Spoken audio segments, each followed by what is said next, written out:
Hey guys, good morning. Today is June 6, 2025. This is the Uncommon News Channel, and somebody requested I do a follow-up video to the one I posted after Trump bombed a few sand dunes over in Iran. So this is going to be that video. So looking back on that video, I would say my initial assessment that Iran was going to retaliate, it was correct, though the manner in which I thought they were going to retaliate was incorrect. So I apologize initially for that. I still think that the threat is real, and I still think that they could carry out that threat that they posed to us at the beginning of this conflict between Israel and Hamas. Right? If you're not aware, at the beginning of the conflict, Iran posted a threat to the United States, clearly stating that they would attack our energy infrastructure if we get involved in the conflict between Israel and Hamas. So that threat still stands.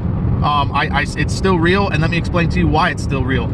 If you're not aware, Iran does operate in South America. They train Mexican cartels. They train Colombian guerrillas. They also have contracts with Venezuela to maintain and operate their oil rigs in the country, and to assist in the protection of those assets.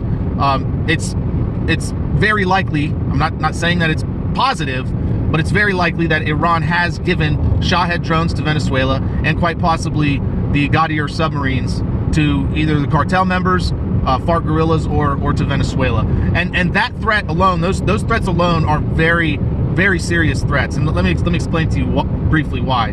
Those Ghadir submarines are actually pretty hard to detect, even for the United States. And they can go straight up to an oil rig and just blow out the supports.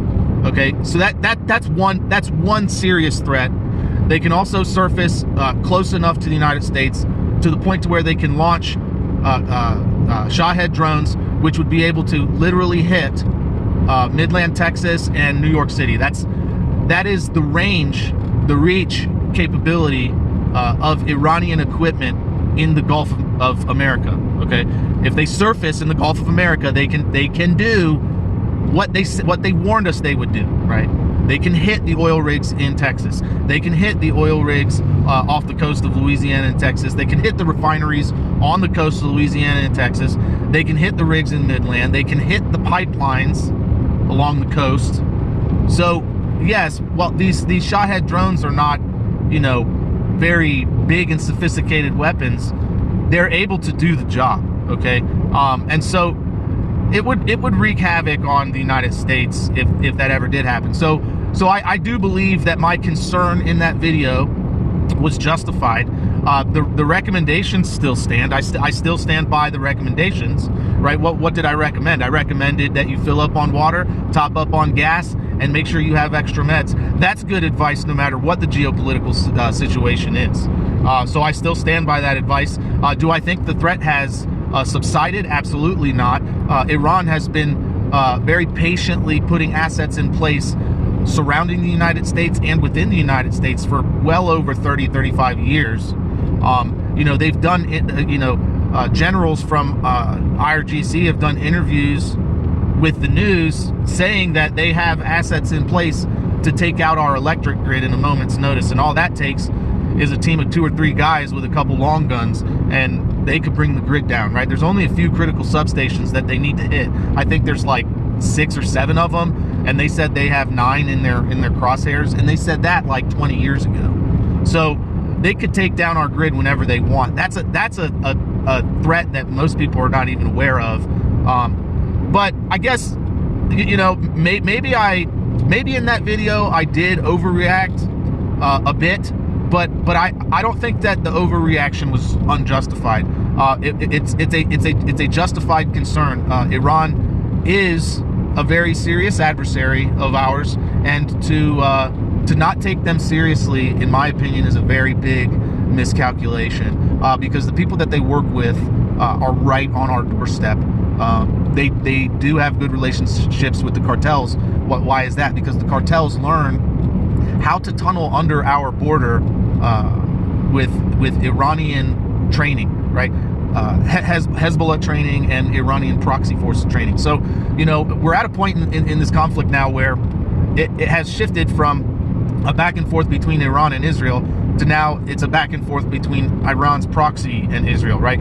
Yemen has taken up the barrage again, right? And while they're not as equipped, they don't have as many missiles as Iran does, they can still slowly continue the 1,000 cuts that Iran wants to accomplish. So they can shut down the Bab al-Mandab Straits too, and Yemen can also shut down the Straits of Hormuz. So those threats, you know, on our economy are always real. At a moment's notice, they can also stop. They can change their focus from Israel to Saudi Arabia and start taking out the oil rigs in Saudi Arabia, and they can do that much easier than they can hit us over here. But the fact still remains, they can hit us over here, and they very well might, because they threatened that they would. So anyways, guys, yes, there's your follow-up video to the one about Iran. I'm gonna leave it up.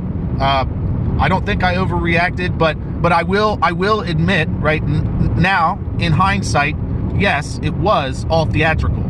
Of course, I agree with that assessment now, because Trump broadcast the fact that he was going to attack those sand dunes. He broadcast it to the entire world for several days. It was on the mainstream media. They were talking about it. They showed the bombers getting ready. They showed the bombers en route. And then lo and behold, they actually did what they were warning they were going to do. So Iran was warned that we were going to attack them. We were warned that Iran was going to attack us. Yes, it was theatrical, okay? Did I realize that at the time? No, absolutely not. But nevertheless, it's those vulnerabilities that I mentioned earlier in the video do exist, and Iran still is a very serious threat that we need to be ready for, right? So all of the theatrics in my assessment recently were for the purpose of kind of placating Israel. And I hope that was the purpose for it. But if it wasn't to placate Israel, then I don't know what it was for. I don't. I'm willing to hear you out if you got any other assessments, because I haven't thought too much about that. But it is something important that we should get to the bottom of, because why are you going to broadcast to your adversary for like 3 or 4 days straight that you're about to attack some nuclear facilities, right? And then why would they do the same with you, right? It's pretty theatrical, and I think we do deserve an explanation. If we don't get an explanation, we need to get to the bottom of it ourselves. So if you have an idea on why it went that way, post that in the comments below. Anyways, thanks for watching. Thanks for listening. You like what I do here, don't forget to hit the thumbs up button, share, comment, subscribe, and as always, don't forget, know about your neighbors.